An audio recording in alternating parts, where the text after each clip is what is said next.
السلام علیکم، welcome to IIUI schools رحیم یا خان کیمپس، گریڈ 7 اردو سبق 8 پاکستان کے فوجی اعزاز، کتاب علم و ادب صفحہ 29 کھولیں۔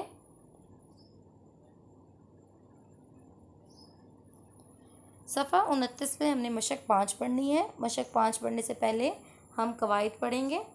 قواعد میں آج ہم نے اسم ضمیر کے بارے میں پڑھنا ہے۔ اسم ضمیر کسے کہتے ہیں؟ اسم کے بجائے جو لفظ استعمال کیا جائے اسے ضمیر کہتے ہیں، ٹھیک ہے؟ کسے؟ اسم کے بجائے۔ ہم نے اس کے بارے میں پہلے بھی بہت بار پڑھ لیا ہے، اس لیے اس کو مزید ایکسپلین کرنے کے بجائے آگے بتایا گیا ہے۔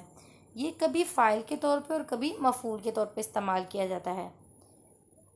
فاعل کے بارے میں بھی آپ کو بتایا تھا، جی بتائیں فاعل کسے کہتے ہیں؟ مفعول کسے کہتے ہیں؟ ٹھیک ہے، فاعل جو کام کر رہا ہو، مفعول جس پہ کام کیا جا رہا ہو۔ جیسے ہم نے پڑھا تھا کہ ہم کتاب پڑھ رہے ہیں یا میں آپ کو پڑھا رہی ہوں، اس میں فاعل میں ہوں اور مفعول آپ ہیں، جبکہ اگر اس میں فعل کے بارے میں لکھا جائے تو وہ پڑھا رہی ہوں۔ آگے ہے میں صرف تم سے ملنے آیا ہوں۔ اس میں 2 ضمیر ہیں۔ پہلے ضمیر کی پہچان کر لیتے ہیں، میں اور تم، یہ 2 ہمارے پاس ضمیر ہیں۔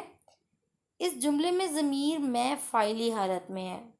فاعل جملے کے شروع میں آتا ہے، اس لیے ضمیر فاعل بھی جملے کے شروع میں لکھا جاتا ہے، اور مفعول جملے کے درمیان میں لکھا جاتا ہے، اس لیے ضمیر تم مفعولی حالت میں ہے۔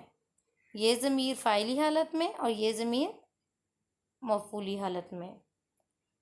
اگر آپ فاعل اور مفعول کو یاد کر لیں کہ یہ کیا ہوتے ہیں، کام کرنے والا اور کام جس پہ ہو رہا ہو، تو آپ کو ان جملوں کو علیحدہ کرنے میں، ضمیر کو علیحدہ کرنے میں بالکل مشکل نہیں ہوگی۔ مشق دیکھ لیتے ہیں۔ مشق میں آپ کے پاس 6 جملے ہیں، ان کو اچھے طریقے سے پڑھ لیتے ہیں۔ تم ان سے ملنے جاؤ گے، ان میں آپ نے سب سے پہلے اپنی کتاب پہ ہی انڈر لائن کرتے جانا ہے کہ کون کون سے ہمارے پاس ضمیر ہیں۔ ضمیر مفعولی اور فاعلی کو ہم بعد میں الگ کریں گے، سب سے پہلے آپ لوگ ضمیر الگ کر لیں۔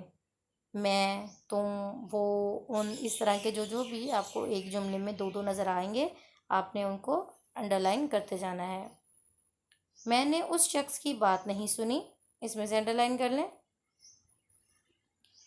وہ تم سے بات نہیں کرتا، وہ ہم سے بہت خوش ہیں، ہم نے آپ کو ڈھونڈ لیا اور ہم اس کمرے میں بیٹھیں گے۔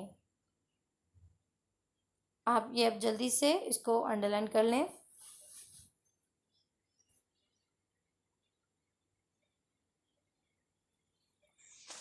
چلیں اب ہم لوگ ضمیر فاعلی اور مفعولی کو الگ کر لیتے ہیں۔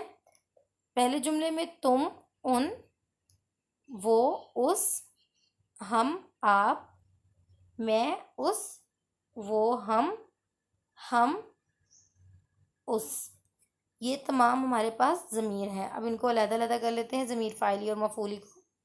جیسے کہ میں نے آپ کو پہلے بتایا تھا کہ جو پہلے والے ہوتے ہیں وہ ہمارے پاس ضمیر فاعل ہوتے ہیں یا فاعلی، اور جو درمیان میں ہوتے ہیں جن پہ کام ہو رہتا ہے وہ ضمیر مفعولی ہوتے ہیں۔ ہر جملے کا پہلے والا ضمیر فاعل ہے، تم ان سے ملنے جاؤ گے، اسی طرح یہاں پہ لکھا ہوا ہے تم، اور ضمیر مفعول میں ان۔ وہ اس سے بات نہیں کرتا، وہ اور اس طرح آپ نے یہ تمام جملے پڑھتے جانا ہے اور فاعل اور مفعول ضمیر کو علیحدہ کرتے رہنا ہے۔ آپ نے اپنی جو مشق اسائنمنٹ کی بھی کرنی ہے، اسی طرح آپ نے ٹیبل بنانا ہے، ایک سائڈ پہ جملے لکھنے ہیں، ایک سائڈ پہ ضمیر فاعلی اور ایک سائڈ پہ ضمیر مفعولی۔ مشق 5 یاد کریں اور کاپی پر لکھیں۔ کاپی پہ لکھنے کا کام ابھی جو میں نے آپ کو ٹیبل بتایا، اور یاد کیا کرنا ہے، آپ نے تعریفیں یاد کرنی ہے اسم ضمیر کی، ضمیر فاعلی کی اور مفعولی کی، کہ فاعل کسے کہتے ہیں، مفعول کسے کہتے ہیں، اور اگر ضمیر کے ساتھ آ جائے تو وہ کس طرح لکھے جاتے ہیں۔ اپنا خیال رکھیے گا۔ اللہ حافظ۔